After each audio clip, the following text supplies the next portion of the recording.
श्री शिवाय नमस्तभ्यम दोस्तों। भगवान शिव जी आपकी हर मनोकामना पूरी करें, इसी कामना के साथ आज का वीडियो हम शुरू करेंगे। दोस्तों 18 अक्टूबर साल 2024 दिन शुक्रवार से कार्तिक मास प्रारंभ हो रहा है। वैसे तो शरद पूर्णिमा की तिथि से ही कार्तिक स्नान प्रारंभ हो जाता है। दिनांक के अनुसार 18 अक्टूबर से प्रारंभ हो रहा है कार्तिक मास। कार्तिक मास में भगवान श्री हरि विष्णु की भक्ति में और तुलसी जी की सेवा में और दीपदान करने का बहुत ही ज़्यादा पुण्य फल की प्राप्ति होती है।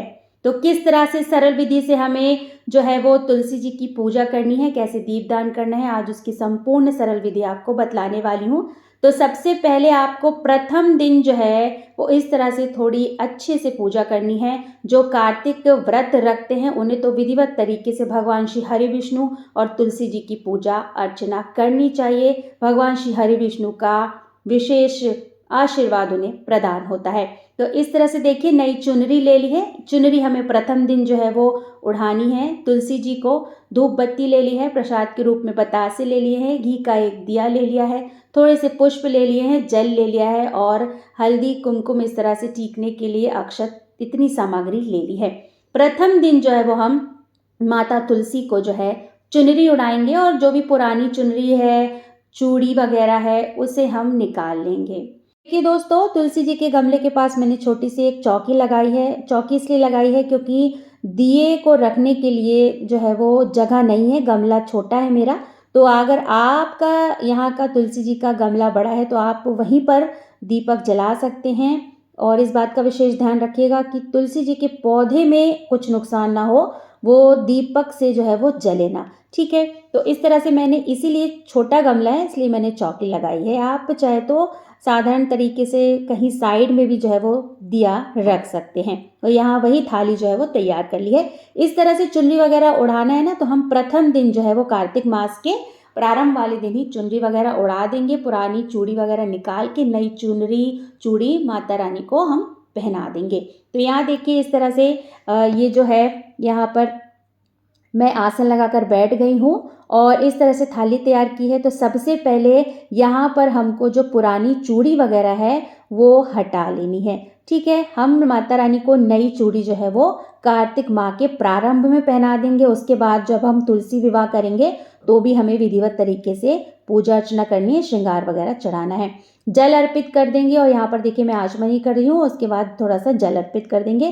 फ्रंट कैमरे से जो है वीडियो शूट किया है दोस्तों, तो आपको सीधा हाथ ऐसा लग रहा होगा कि मैं उल्टे हाथ से पूजा कर रही हूँ, लेकिन जो है वो मेरा सीधा हाथ है।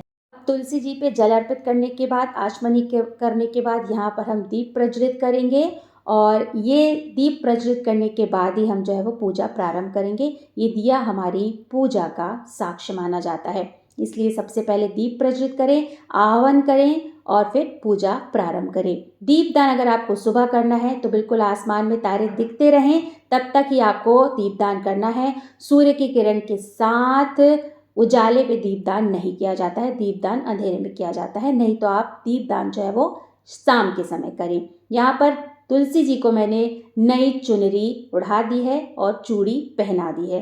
अब यहाँ पर मैं तुलसी जी पे अक्षत, हल्दी, रोली, सिंदूर लगा रही हूँ। बहुत सारे लोगों का कहना है कि कार्तिक माह में तुलसी जी कुंवारी रहती हैं, तुलसी विवाह के बाद उनको सिंदूर लगाना चाहिए। तो देखिए कितने युगों पहले तो तुलसी जी का विवाह भगवान शालिग्राम से हो गया है। ये तो हम उत्सव मनाते हैं ना, तो देखिए हम कार्तिक मास में तुलसी जी को सिंदूर, रोली, कुमकुम लगा सकते हैं। तो इस तरह से हम तुलसी जी के गमले को भी लगा देंगे और तुलसी जी की जो जड़ है उसमें भी सिंदूर लगा देंगे।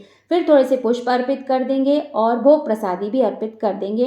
ये भोग बाद में आप उठाकर सपरिवार ग्रहण कर सकते हैं। तो प्रथम दिन तो कार्तिक मास के प्रथम दिन आपको इतनी पूजा तो अवश्य करनी है। चुनरी आपको प्रतिदिन नहीं उड़ानी है, बत्ती वगैरह जला करके इस तरह से हम लगा देंगे।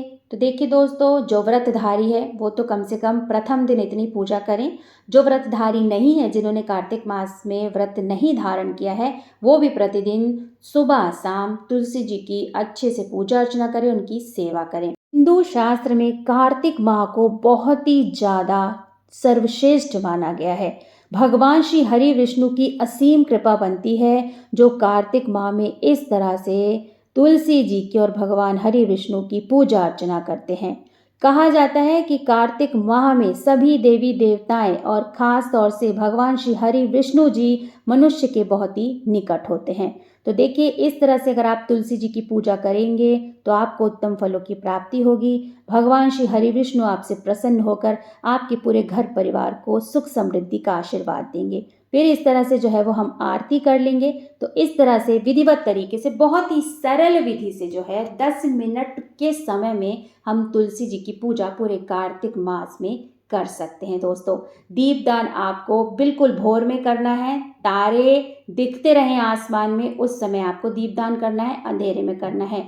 नहीं कर पा रहे हैं एकदम भोर में, तो शाम को अवश्य तुलसी जी में एक लंबी बाती घी का दिया जो है वो अवश्य जलाएं। आशा करती हूँ आपको ये छोटा सा वीडियो पसंद आया होगा। अगर पसंद आया तो वीडियो को छोटा सा एक लाइक कर दीजिएगा, क्योंकि आपका एक छोटा सा लाइक हमें प्रेरित करता है और भी अच्छे अच्छे नए नए वीडियो बनाने के लिए। बहुत जल्द मिलते हैं दोस्तों एक नए वीडियो के साथ, एक नई जानकारी के साथ। तब तक श्री शिवाय नमस्तुभ्यम।